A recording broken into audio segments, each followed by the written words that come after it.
নমস্কাৰ বন্ধু বান্ধৱীসকল, পুনৰ এটা নতুন ভিডিঅ'লৈ আপোনালোক সকলোকে স্বাগতম জনাইছোঁ।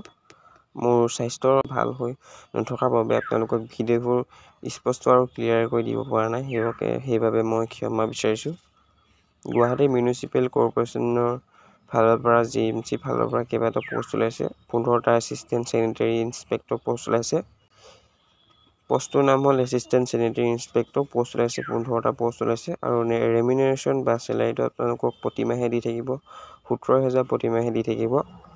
আৰু এনগেজমেণ্ট পিৰিয়ড আপোনালোকে the engagement will be on contractual basis on period of 11 months only, মানে 11 মাহৰ কাৰণে আপোনালোকক কণ্ট্ৰেকচুৱেল বেচিছত কামটো কৰিব পাৰিব। অৰ্গেনাইজেশ্যনটোৰ নাম হ'ল গুৱাহাটী মিউনিচিপেল কৰ্প'ৰেশ্যন আৰু নেশ্যনেল ক্ৰাইটেৰিয়াটো লাগিব আপোনালোকে নেশ্যনেলিটি আছামৰ হ'ব লাগিব, অসমৰ হ'ব লাগিব যিজনে অনলাইন কৰে। আৰু এজ লিমিটটো আপোনালোকৰ 30 বছৰতকৈ ওপৰত হ'ব নালাগিব।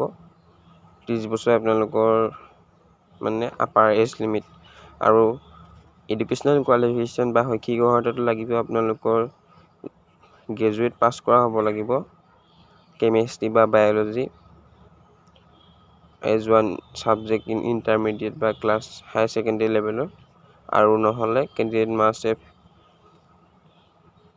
হায়াৰ ছেকেণ্ডেৰী পাছ কৰা হ'ব লাগিব কেমেষ্ট্ৰি বা বায়'লজি ছাবজেক্টৰ সৈতে, আৰু ডিপ্ল'মা কৰা হ'ব লাগিব sanitary inspector, public health, solid waste management, এইবিলাকৰ যিকোনো এটা কৰ্চত।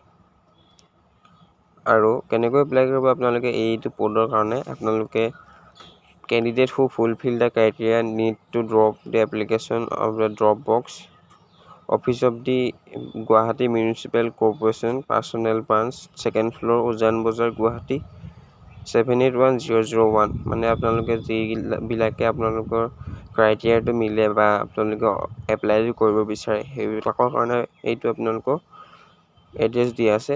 এইটো এড্ৰেছতে আপোনালোকে নিজৰ এপ্লিকেশ্যনটো ড্ৰপ কৰিব পাৰিব। আৰু আপোনালোকৰ কেণ্ডিডেট শ্বেল ব্ৰিং, আপোনালোকে কি লৈ যাব লাগিব ইণ্টাৰভিউটোৰ কাৰণে? অৰিজিনেল ডকুমেণ্ট বা চাৰ্টিফিকেটবোৰ লৈ যাব লাগিব, পান কাৰ্ড, ভেলিড ID, এইবিলাক এজ প্ৰুফ, এড্ৰেছ প্ৰুফ এইবিলাক লৈ যাব লাগিব।